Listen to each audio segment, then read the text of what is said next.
La forza del male nasce dal rifiuto dell'amore di Dio. Imparare ad amare Dio è la strada per la redenzione degli uomini. Lo scrive il Papa Emerito Benedetto XVI in un lungo testo per la rivista tedesca Klerusblatt, in cui affronta la piaga degli abusi su minori compiuti da esponenti del clero. Il testo è diviso in 3 parti. Nella prima Ratzinger parla del contesto sociale, la rivoluzione sessuale degli anni 60.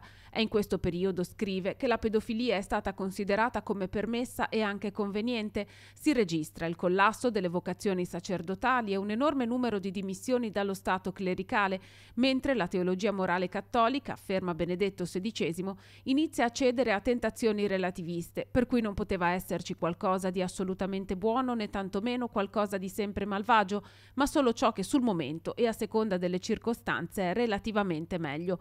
Non solo, ma in ampi settori della teologia morale si mette radicalmente in questione l'autorità della Chiesa, costringendola al silenzio proprio dove è in gioco il confine fra verità e menzogna.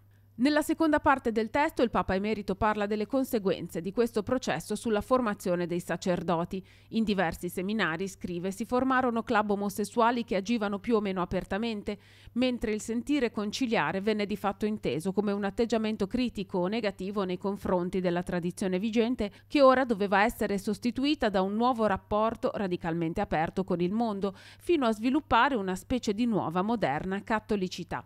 Benedetto XVI sottolinea che la questione della pedofilia, per quanto ricordi, è divenuta scottante solo nella seconda metà degli anni Ottanta e in un primo momento è affrontata in modo blando e con lentezza, garantendo i diritti degli accusati e rendendo quasi impossibili le condanne. Per questo concorda con Giovanni Paolo II sull'opportunità di attribuire la competenza alla Congregazione per la dottrina della fede per poter comminare la pena massima, ossia la dimissione dallo stato clericale. Tuttavia si verificavano dei ritardi che dovevano essere evitati, per questo, osserva, Papa Francesco ha intrapreso nuove riforme.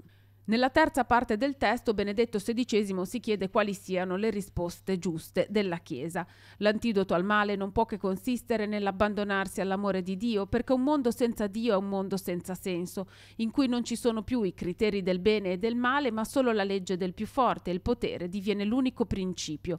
La verità non conta, anzi, in realtà non esiste.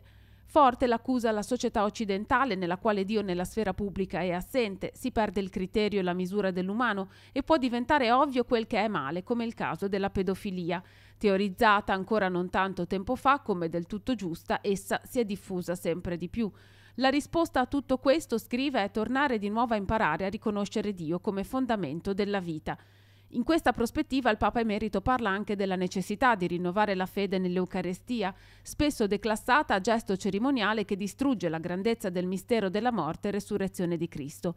Oggi la Chiesa viene in gran parte vista solo come un apparato politico e la crisi causata da molti casi di abuso ad opera di sacerdoti spinge a considerarla come qualcosa di mal riuscito, che dobbiamo prendere in mano noi stessi e formare in modo nuovo.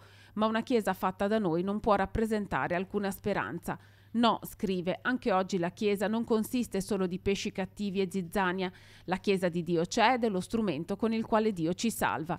Alla fine del testo il Papa Emerito osserva che vedere e trovare la Chiesa viva è un compito meraviglioso che rafforza e che sempre di nuovo fa essere lieti nella fede.